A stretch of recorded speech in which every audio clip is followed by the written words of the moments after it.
Shri Ganesha Sharada Gurubhyo Namaha Ramaya Ramabhadraya Ramachandraya Vedhase Raghunathaya Nathaya Sitaya Pataye Namaha. Welcome to all for this session on Ramayana to chapter 29 of Aranya Kanda. Since the previous chapters, we are seeing Rama involving in the task of clearing the entire Dandaka with from the evil beings called demons, killing 14,000 demons who were the army of Khara, and also the great warriors like Dushana and Trishras, bringing an end the menace of the demons in the Dandaka forest.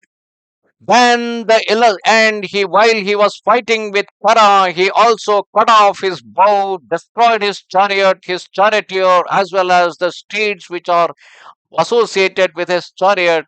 Then the illustrious Rama addressed Kara, who was standing mace in hand, bereft of his chariot, and in severe accent said, "O hero, with the support of this army of elephants, horses, chariots, and men, you have adopted a course of action condemned by all.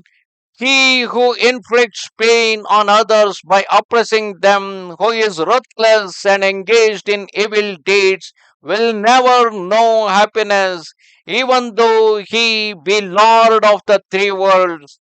O ranger of the night, one who, like a tyrant, works against the interests of others and resembles a vicious and marauding snake, is ultimately destroyed. He who, overcome by avarice or enemy, pursues an evil course without reflecting on the consequences, forfeits his life and comes to a miserable end like a Brahmani duck that feeds on hailstones. It's a duck which actually, when it eats the hailstones, which it gets killed.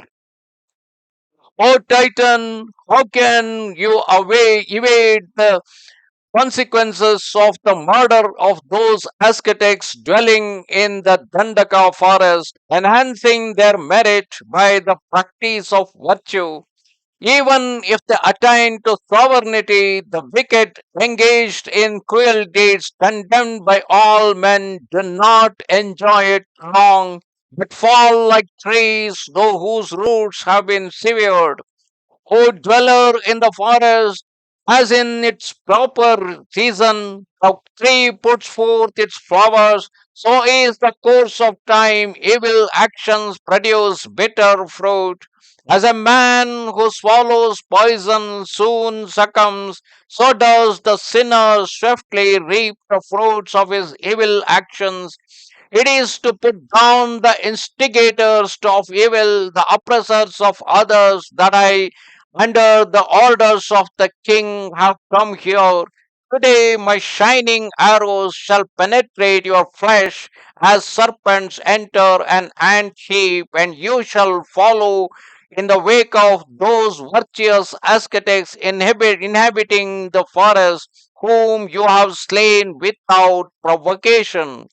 Soon those excellent sages formerly slain by you shall in their aerial chariot return to behold you lying in hell, laid low by my arrows. O worst of men, O you who are of an audacious race, defend yourself as you will. I shall presently cut off your head like the fruit of a palm tree. Hearing Rama's words, Kara, his eyes inflamed with anger, beside himself with rage, answered mockingly, O son of Dasharatha, you are but a common man, yet having slain these insignificant titans in battle, you do extol yourself without reason. Those who are brave and valiant never boast of their prowess. Only the scum of the warrior caste praise themselves as you have done. Whereas the warrior who on the battlefield his death imminent would time his own prize.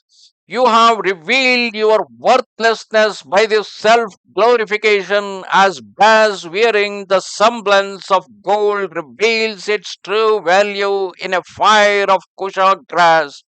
O Rama, armed with a mace, I stand immovable on the field like a mountain enriched by precious metals. Behold me with my mace like unto Antaka himself, armed with his nose about to end your life. I shall destroy not only you but the three worlds.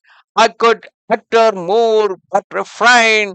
Let our combat be intercepted as the hour of sunset is near. 14,000 titans have fallen under your blows. By slaying three, by slaying you today, I shall wipe away the tears of their relatives. Speaking thus, Khara, filled with fury, hurled his marvelous gold encircled mace at Rama, leaving the hand of Khara, that massive and effulgent mace, resembling a blazing thunderbolt, consuming the trees and bushes to ashes, drew near to Rama. But he, as it was about to fall like the noose of death, shattered that mace into fragments with his arrows, while yet it was flying in the air. Crushed and broken, that mace fell to earth like a serpent stricken by the efficacy of herbs and the power of incantations. Thus ended chapter 29 of Aranya Kanda in Ramayana.